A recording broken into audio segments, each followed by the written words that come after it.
London की 7 दिवसीय यात्रा पर गए राहुल गांधी ने रविवार को फिर मोदी सरकार पर हमला बोला। भारतीय समुदाय को संबोधित करते हुए राहुल ने कहा, हम कैम्ब्रिज यूनिवर्सिटी में भाषण दे सकते हैं, लेकिन किसी भारतीय विश्वविद्यालय में नहीं।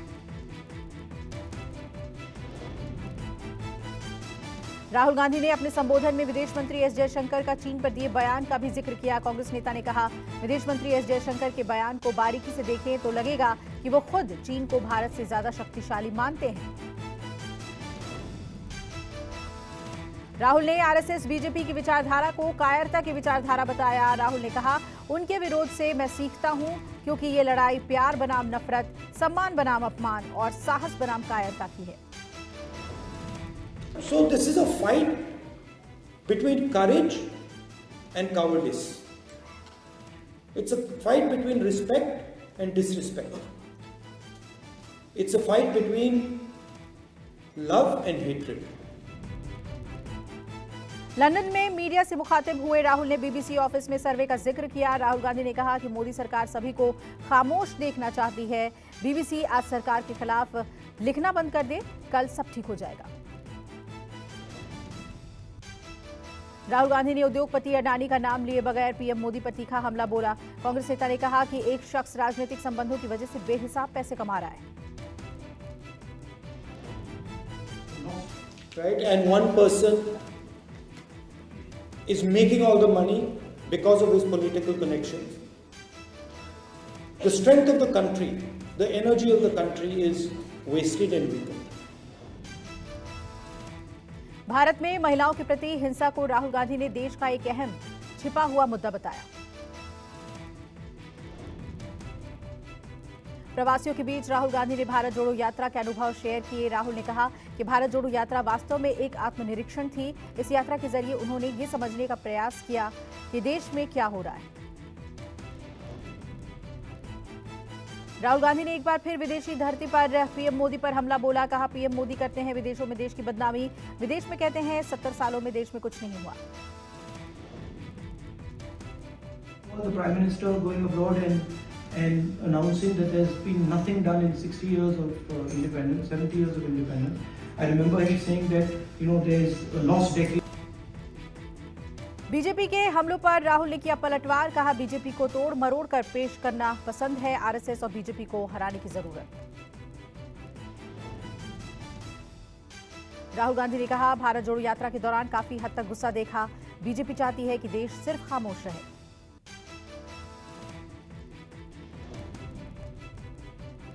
हिंडनबर्ग रिपोर्ट के खुलासे के बाद हमलावर कांग्रेस आज फिर उद्योगपति अडानी के खिलाफ प्रदर्शन करेगी। कांग्रेस नेता कार्यकर्ता देश भर के एलआईसी और स्टेट बैंक के सामने धरना प्रदर्शन करेंगे।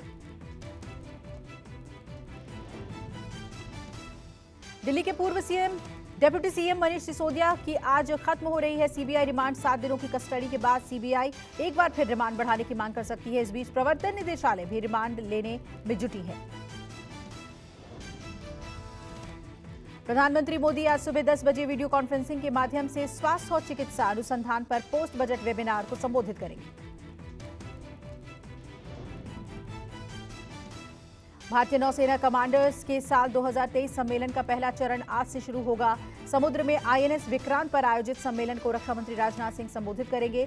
कार्यक्रम में सीडीएस जनरल अनिल चौहान के अलावा थल और वायुसेना प्रमुख भी रहेंगे।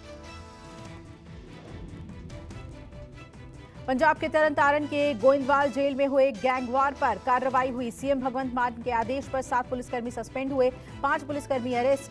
26 फरवरी को जेल में हुए खूनी संघर्ष में हुई थी 2 कैदियों की मौत।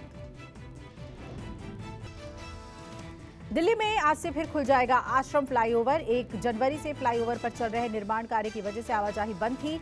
नोएडा दिल्ली के बीच चलने वालों को मिलेगी जाम से निजात।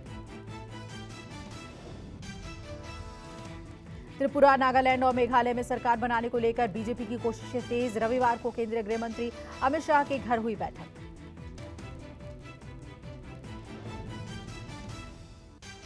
तीनों राज्यों के मुख्यमंत्री मंत्रिमंडल को लेकर हुआ मंथन। बैठक में शाह, नड्डा, हिमंता बिस्व शर्मा और नागालैंड के निवर्तमान सीएम सहित कई नेता रहे मौजूद।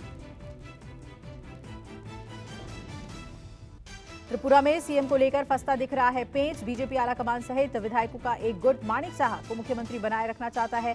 वहीं पूर्व सीएम बिप्लब देब समर्थक प्रतिभा भौमिक का नाम बढ़ा रहे हैं। मेघालय में यूडीपी की मदद से एनपीपी बीजेपी गठबंधन की सरकार बननी तय। रविवार को यूडीपी ने अपना समर्थन पत्र सौंपा।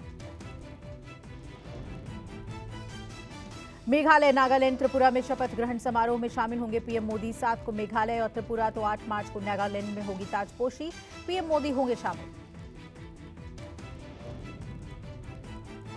जयपुर में आज ब्राह्म महासभा का राष्ट्रीय अधिवेशन है। अधिवेशन में राजस्थान विधानसभा चुनाव के मद्देनजर अहम प्रस्ताव पारित किए जाएंगे।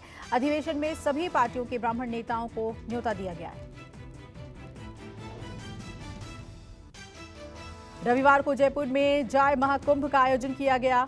महाकुंभ में राज्य में जाय सीएम के मांग करते हुए ओबीसी आरक्षण कोटा 21% से बढ़ाकर 27% करने की मांग की गई। भारतीय कुश्ती महासंघ के अध्यक्ष ब्रजभूषण शरण सिंह के खिलाफ चल रही जांच की मियाद 10 दिन बढ़ी। पहलवान साक्षी मलिक ने जांच समिति पर भरोसा है, ये कहा।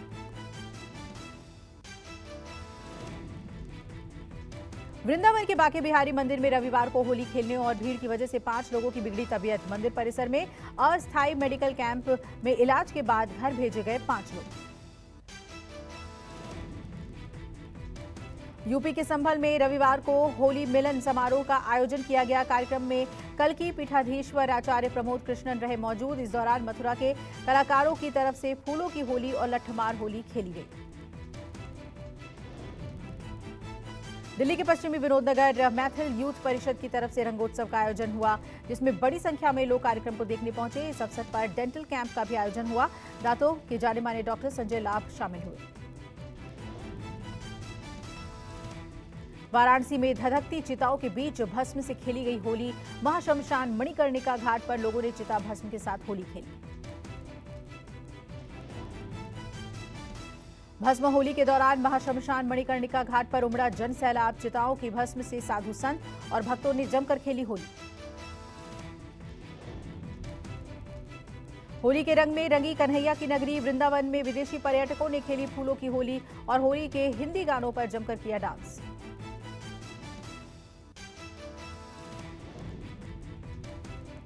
झारखंड विधानसभा परिसर में आयोजित हुआ होली मिलन समारोह। मुख्यमंत्री हेमंत सोरेन, विधानसभा अध्यक्ष रविंद्रनाथ महतो सहित कई मंत्री और विधायक समारोह में हुए शामिल।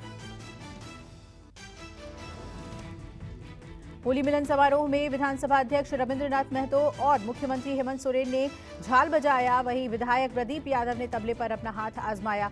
सभी ने होली के गीत भी गाए।